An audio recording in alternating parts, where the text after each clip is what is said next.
جیسے یہ موت کے بارے میں اگر یہ کہا جائے، پوچھا جائے کہ آپ کب موت قبول کرنا پسند کریں گے، تو وہ سالک جو ہے وہ اس کو کب موت، اس کو کیا خواہش کرنی چاہیے کہ میں کتنے سال جیوں، اور وہ سالک جوان بوڑھا ہو تو کیا اس کی کیا ہونا چاہیے کہ میں کب تک مجھے جینا ہے اس دنیا میں، موت مجھے کب آئے؟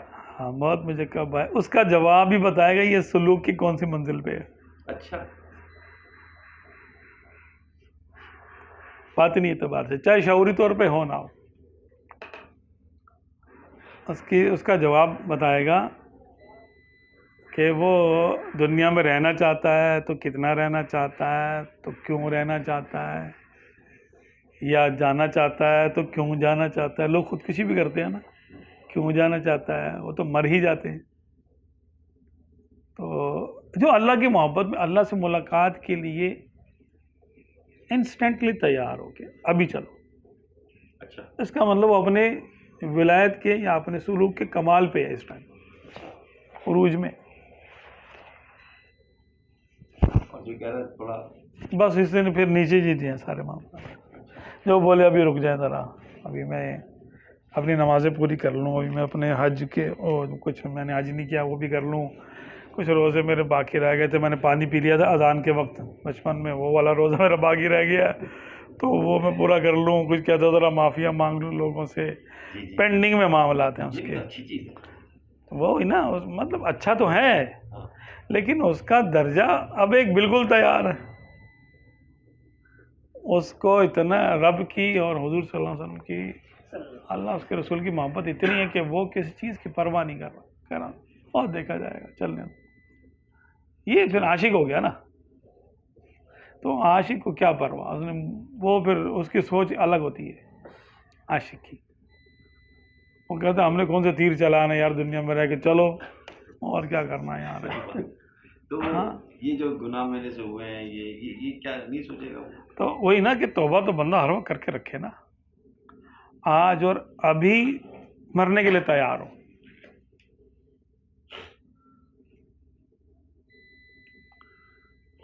جیسے کہ اس میں ہے نا کہ قرآن پاک میں ہے کہ یہودی کہتے تھے کہ بھئی ہم تو نحن احباء اللہ، نحن ابناء اللہ و احباؤہ، ہم اللہ کی اولاد ہیں، اللہ ہمارا باپ ہے اور ہم اس کے پیارے ہیں۔ تو فرمایا کہ اچھا فتمنوا الموت ان کنتم صادقین، فرمایا اچھا اگر تم ایسے ہو کہ تم اللہ سے بڑے پیار کرتے ہو، وہ بھی تم سے بڑا پیار کرتا ہے، تو پھر جنت میں رکھے گا نا تمہیں۔ اگر تم کو واقعی ایسا لگتا ہے، یقین ہے کہ تم جنتی ہو، تو دنیا میں کیا کر رہے ہو، تم موت کی خالی تمنا کرو، ہم تمہیں مار دیں گے۔ فَتَمَنَّوُا الْمَوْتَ إِن كُنتُمْ صَادِقِينَ وَلَن يَتَمَنَّوْهُ أَبَدًا، اور وہ ہم بتائے دیتے ہیں کہ وہ ہرگز موت کی تمنا نہیں کریں گے، بِمَا قَدَّمَتْ أَيْدِيهِمْ، اپنی کرتوتوں کی وجہ سے جو کرتوت کر چکے ہیں۔ تو انسان کو مرنے سے ڈر لگتا ہے اپنی کرتوتوں کی وجہ سے، ورنہ خدا تو رحیم و کریم ہے، وہ تو مہربان ہے، کرم فرمانے والا، جواد ہے، کریم ہے۔ خدا سے ڈر تھوڑی لگتا بندے کو، اپنے کرتوتوں سے ڈرتا ہے کہ یار اگر میں نے اس کو ناراض کر دیا ہوا پھر کیا ہوگا، وہ تو کریم ہے لیکن میں ہی ایسا ہوں لائق تعظیم و غضب، تو میرا کیا بنے گا پھر۔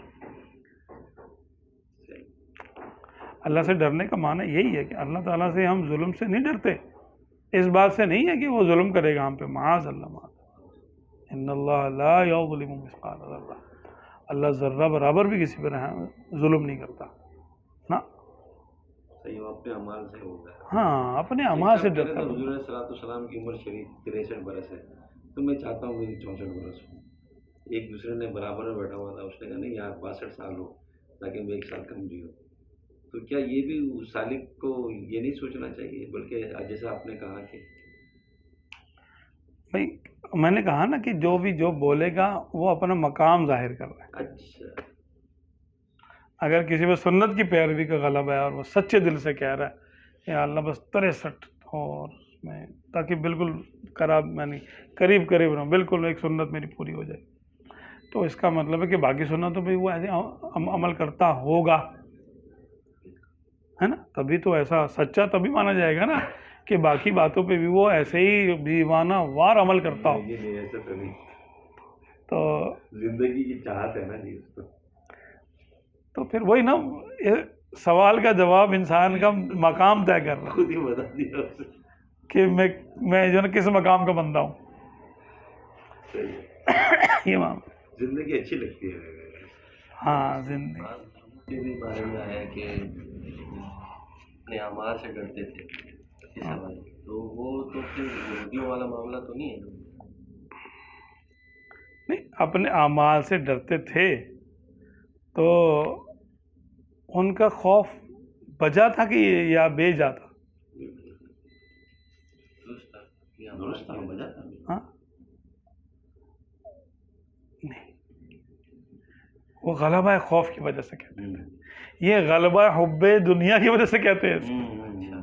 ہاں، یہودی یا مشرکین نہیں مرنا چاہتے. کیوں نہیں مرنا چاہتے؟ کہ دنیا سے پیار کرتے ہیں، خدا سے لینا دینا کیا. اگر عام مومن بھی مرنے سے ڈرتا ہے اور وہ ایمان کی وجہ سے کہتا نہیں یار تھوڑے اعمال کر لوں یہ وہ، تو اللہ سے محبت کرتا ہے وہ، لیکن وہ کہتا ہے ذرا میرے اعمال سیدھے ہو جائے تب میں کسی قابل تو ہوں. یہ بھی محمود ہی ہے، مذموم نہیں ہے. لیکن نہیں کہ جو بندہ بالکل تیار ہے چلو میں رب جیسے تو راضی، ہاں کوئی مسئلہ نہیں ہے، جب آ جائے. زندگی ایسا اچھی کیوں لگتی ہے؟ اس کی وجوہات اللہ تبارک و تعالی نے دنیا کی محبت ڈالی ہے ہمارے دلوں میں. نہیں ڈالتا تو ہم یہاں اس کباڑ خانے میں کون رہتا؟ اچھا، محبت ڈال کے پھر برا آخرت کی طرف توجہ. ہاں، وہ محبت اس لیے ڈالی تمکین کے لیے. وَكَذَلِكَ مَكَّنَّاكُمْ فِي الْأَرْضِ، ہم نے تمہیں زمین پر ٹھہراؤ دیا، ٹھہراؤ کے لیے یہاں کی محبت ڈالی. اور یعنی جن کے دلوں میں بالکل دنیا کی محبت نہیں ہوتی ان کو دنیا جیل قید خانہ لگتی ہے. ہاں، انبیاء کرام علیہ الصلوۃ والسلام اجمعین یا اولیاء کاملین دنیا کی محبت سے بیزار ہوتے تھے، پھنس گئے یار. تو وہ یہاں کے معاملات کو آخرت میں استعمال کرنے کے لیے کوشاں رہتے تھے کہ جو نعمت آئی اس کو آگے بھیجے، جو نعمت آئی آگے بھیجے، جو نعمت آئی اللہ کی راہ میں خرچ کر دو تاکہ وہ سٹور ہو جائے، اللہ کی بارگاہ میں محفوظ ہو جائے، خزانہ الہی میں جمع کرا دو اس کو.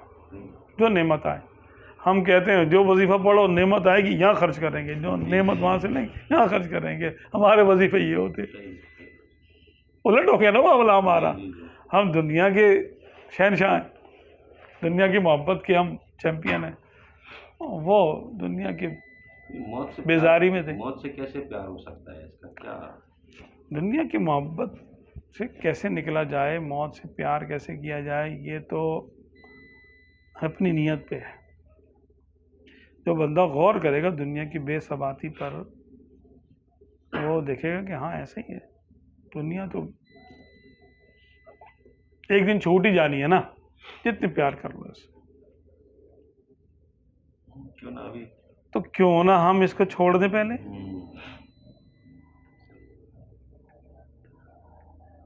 ہاں، جیسے غیور نوکر ہوتے ہیں نا، وہ کہتے ہیں نوکر سیٹ کو بولتے ہیں تو مجھے کیا نکالے گا، میں خود چھوڑ کے جا رہا ہوں. ہاں یہ بات صحیح ہے، صحیح ہے.